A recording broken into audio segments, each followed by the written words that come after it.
Itu setiap seorang pebahas 20 minit. Kerana kita pada hari ini ada 16 pebahas.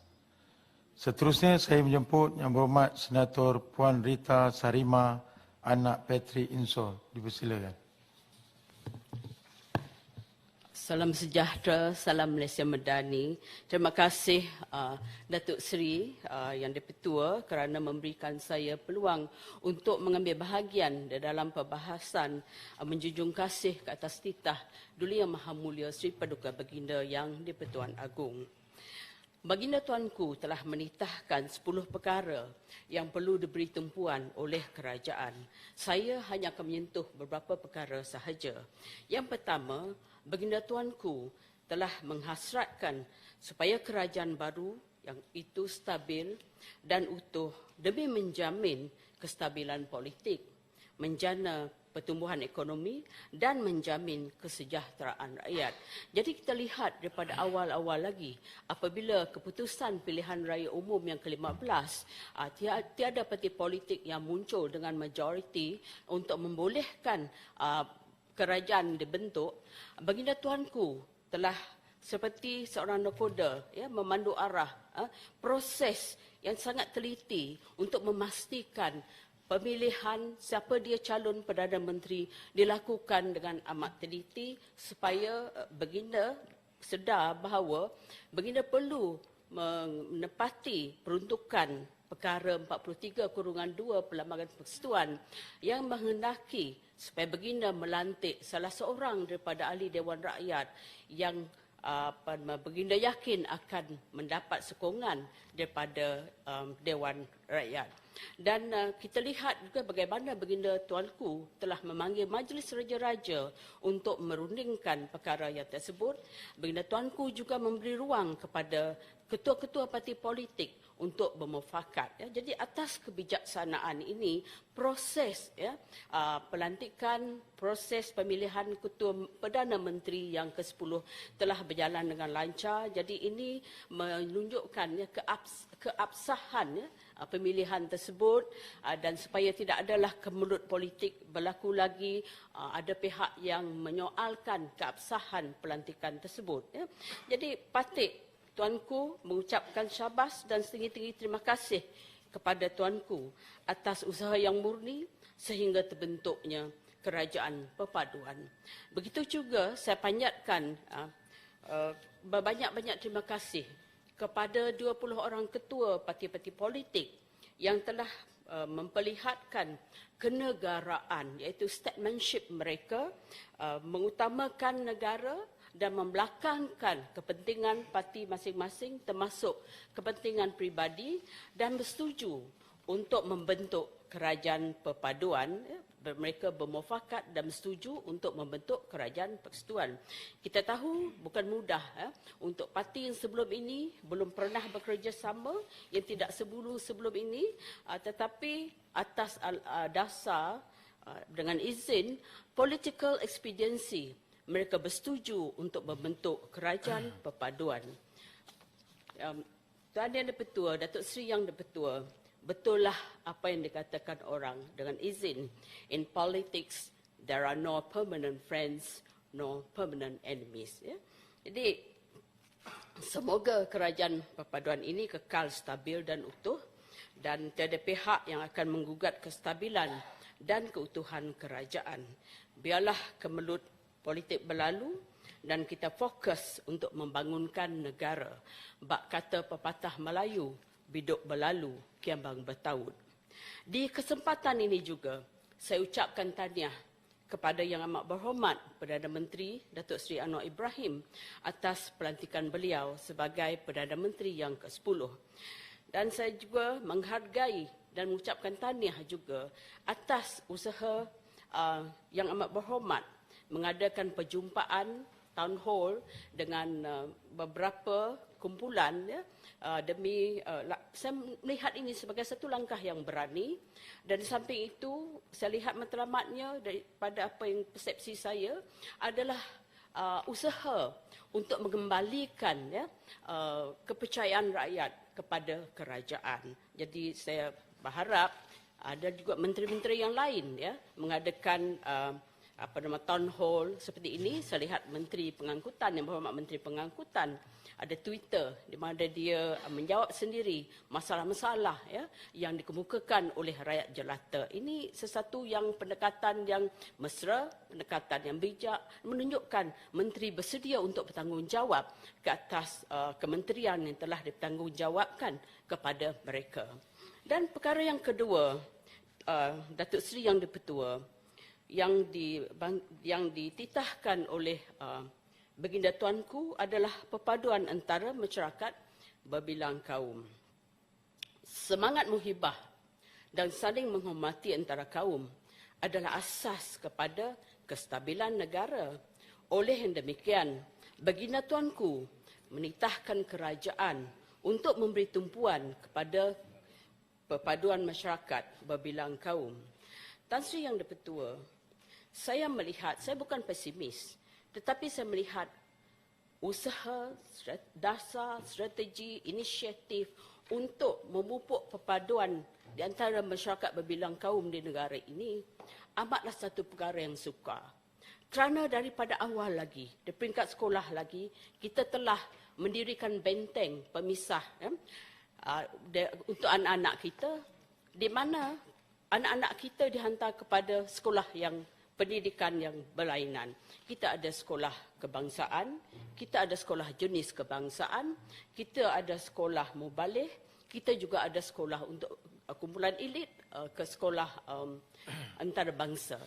Jadi mereka cuma bergaul di antara kaum sesama sendiri, dan peluang untuk mereka bergaul dengan kaum lain adalah amat terbatas. Jadi peluang untuk bergaul dengan kaum lain dan berasimilasi sesama kaum lain adalah amat terbatas. Jadi mereka, bila mereka dewasa, kita memberitahu mereka perlu bersatu padu, perlu memupuk perpaduan. Agaknya kita lupa pepatah Melayu, kalau nak melentur aur, biarlah daripada rebung. Bila dah dewasa, untuk menyahkan mentaliti perkauman, untuk menyahkan mentaliti kurang mahu bergaul, itu adalah satu perkara yang sukar. Dan memburukkan lagi, kita ada personaliti tertentu yang keluar dengan TikTok, ya, siaran melalui TikTok yang memburuk-burukkan agama, memburuk-burukkan kaum. Jadi kita lihat satu langkah kita ke depan di dalam usaha menyatu padukan masyarakat berbilang kaum, 1000 langkah kita surut ke belakang. Jadi saya nak bertanyalah kepada Menteri Perpaduan yang baru, apakah dasar, apakah strategi, apakah inisiatif yang kementerian tersebut telah lakarkan untuk memupuk semangat perpaduan di kalangan masyarakat berbilang kaum di Malaysia ini. Dan perkara yang ketiga, saya percaya yang Datuk Seri Yang di-Pertua, dua daripada rukun Malaysia Madani, iaitu hormat dan ihsan, jika berjaya diserap, ya, akan membantu ke arah usaha menyatu padukan rakyat berbilang kaum dan agama di Malaysia. Satu perkara lagi, saya kadang-kadang allergic apabila mendengar, bila kita bercakap tentang perpaduan antara kaum, sering keluar perkataan toleransi. Bagi saya perkataan yang lebih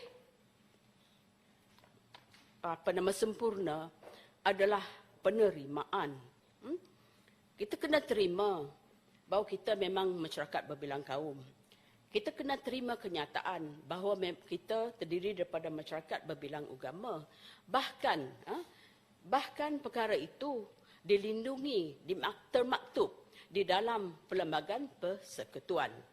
Perlembagaan Persekutuan juga memaktubkan, memberikan perlindungan, menjamin bahawa setiap warga Malaysia adalah sama, equal before the law, equality before the law. Jadi ini satu lunas-lunas, dasar-dasar yang perlu diterima oleh semua kita. Toleransi itu saya rasa lain dah. Pada pendapat saya, bila Tahun Baru Cina, jiran saya belakang, depan, kiri, kanan, orang Cina, bila nak main mercun ataupun bunga api, waktu Tahun Baru Cina tu, saya keluarlah, tengok sekali, nikmat sekali. Itu saya rasa toleransi. You have to tolerate. You don't like the noise, tetapi you know that is part, dengan izin, that is part of the culture semua. You have to tolerate that kind of thing. Tapi sebab kita menerima hakikatnya itu adalah budaya mereka. Tuan Yang Bertua. Dan perkara yang ketiga, baginda menitahkan supaya kerajaan meneruskan usaha memerangi kemiskinan tegar bagi mencapai sasaran kemiskinan tegar pada SIFA pada tahun 2025. Berdasarkan statistik pada pertengahan tahun lepas, sebanyak 136,000 isi rumah yang miskin tegar, iaitu kumpulan yang berpendapatan kurang daripada paras pendapatan garis kemiskinan makanan, di mana pendapatan adalah tidak melebihi RM1,160 sebulan. Dan terdapat 10 daerah di Malaysia yang merupakan daerah yang termiskin. Jadi soalan saya pada Menteri Ekonomi, daripada 136,000 isi rumah yang miskin tegar tersebut, berapakah peratus isi rumah tersebut daripada Sarawak? Dan berapa peratuskah isi rumah di bawah kumpulan B40 daripada Sarawak?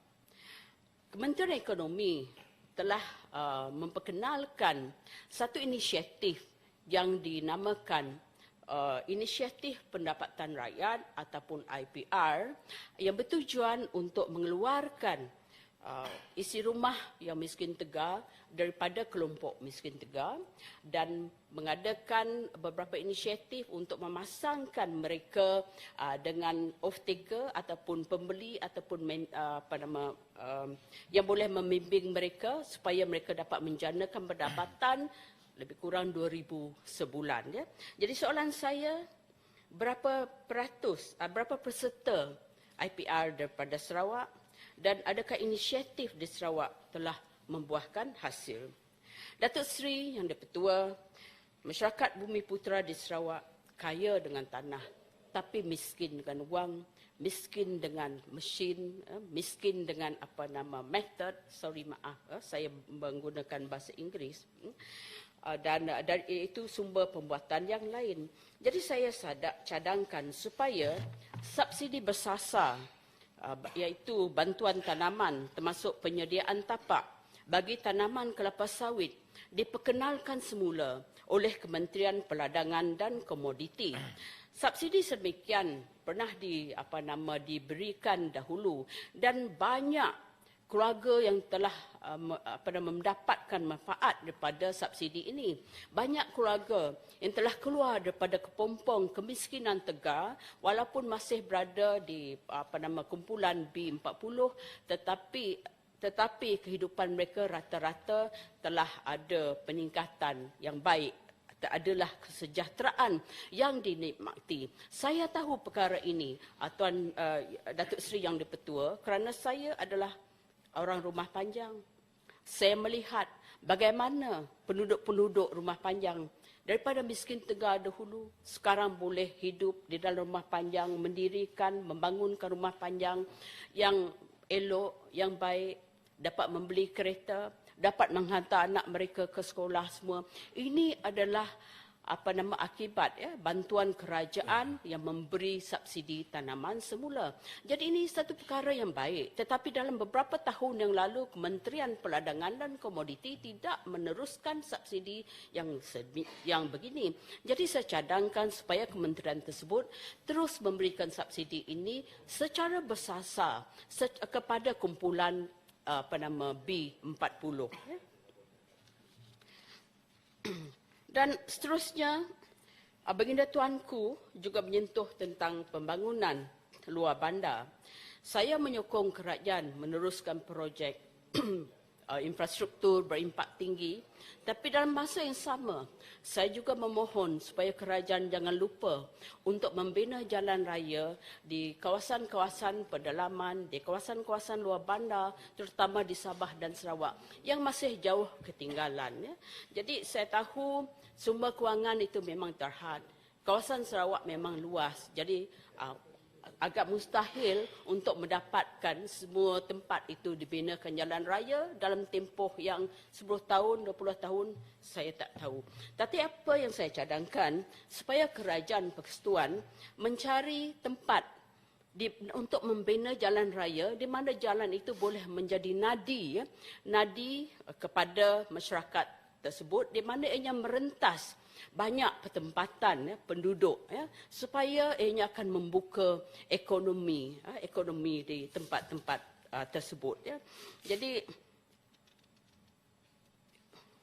saya dalam kesempatan ini memohon supaya kerajaan persekutuan membina ataupun meneruskan menyambung pembinaan jalan Sangan kepada Nangan Merit, kerana jalan tersebut merentas berpuluh-puluh rumah panjang dan 3 buah sekolah, 2 buah klinik dan beribu-ribu penduduk. Sekarang mereka menggunakan jalan balak dan apabila hujan adalah sangat membahaya.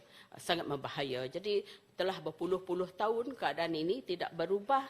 Jadi saya memohonlah supaya kerajaan meneruskan pembinaan jalan Sangan dan ke Nangan Merit. Dan saya juga nak ada soalan untuk Kementerian Kerja Raya berkenaan dengan jalan yang sama. Sebab pada November tahun 2021, lebih daripada setahun yang lalu, sebahagian daripada jalan tersebut, kalau tak silap sekilometer 9, telah runtuh sehingga kini. Bahagian jalan itu belum dibaiki lagi. Sebaliknya, pihak JKR telah membuatkan lencongan. Tetapi lencongan ini adalah amat bahaya. Ianya licin, sangat licin apabila hari hujan. Jadi atas dasar kesejahteraan rakyat, atas dasar ihsan, saya mohon supaya Kementerian Kerja Raya mempercepatkan pembaikan jalan tersebut. Tuan Datuk Seri Yang Dipertua, perkara ini sangat membimbangkan saya. Baginda Tuanku menyebut tentang peningkatan penyakit berjangkit dan ianya perlu diberi keutamaan. Saya telah membaca petikan akhbar oleh Menteri Kebajikan, Kesejahteraan Komuniti Wanita, Keluarga dan Pembangunan Kanak-kanak Sarawak pada saban tahun 2018, 2019 dan pada pertengahan tahun lepas, yang menyatakan bahawa penyakit kelamin iaitu jangkitan seksual seperti gonoria, sifilis dan HIV/AIDS meningkat di Sarawak.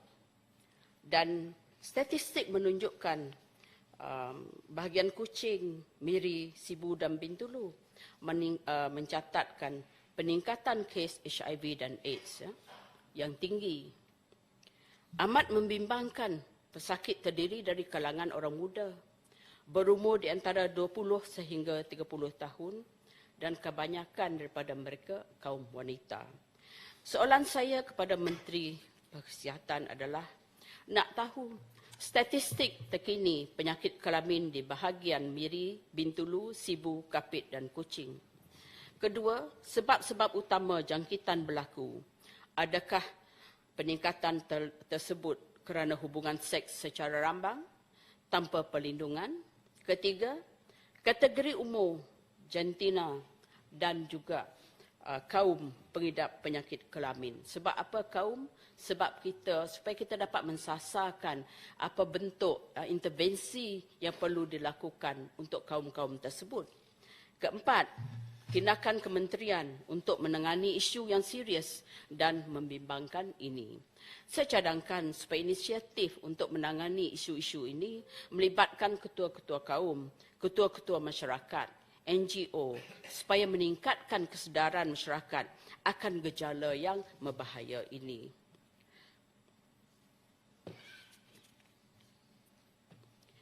Datuk Seri Yang Dipertua, inisiatif untuk menentukan keterjaminan bekalan makanan dan membendung kos sara hidup.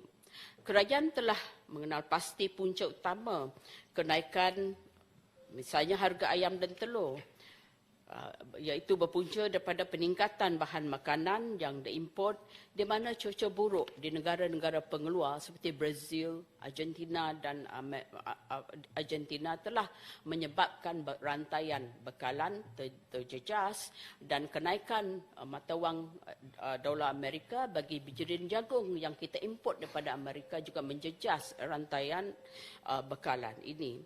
Jadi saya tertarik dengan inisiatif kementerian tersebut untuk membantu ke arah perkara ini adalah untuk menggalakkan pengusaha menanam jagung. Saya rasa pilot project dilakukan di Perlis.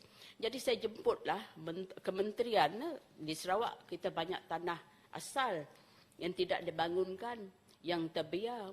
Dan jagung itu, kata orang, ada lagu berbunyi begini, balik kampung tanam jagung, taklah susah sangat untuk tanam kan.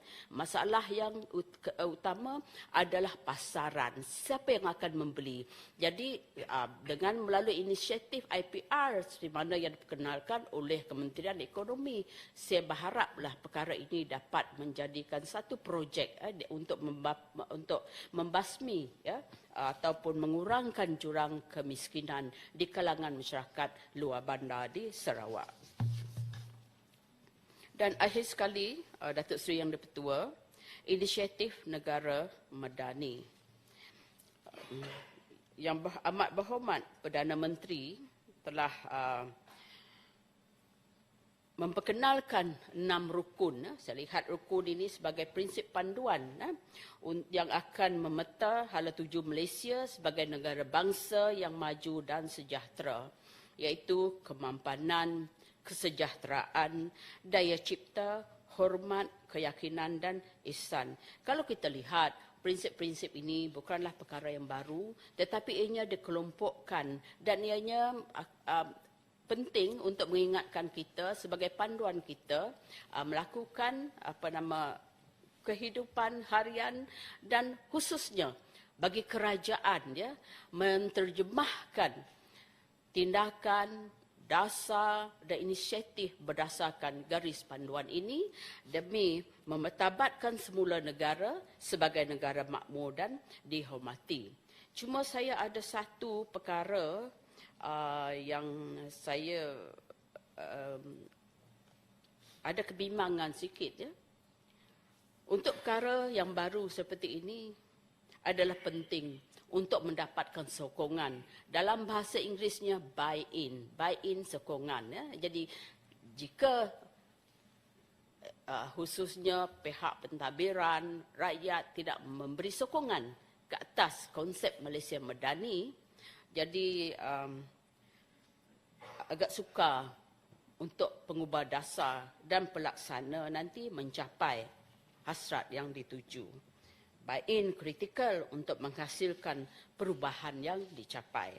Jadi dengan itu, Datuk Seri Yang di-Pertua, saya mengakhiri ucapan saya dengan terima kasih dan saya menyokong usul menjunjung kasih ke atas titah ucapan Duli Yang Maha Mulia Seri Paduka Baginda Yang di-Pertuan Agong. Terima kasih. Terima kasih kepada Yang Berhormat Senator Puan Rita Sarima, anak Patrick Insol.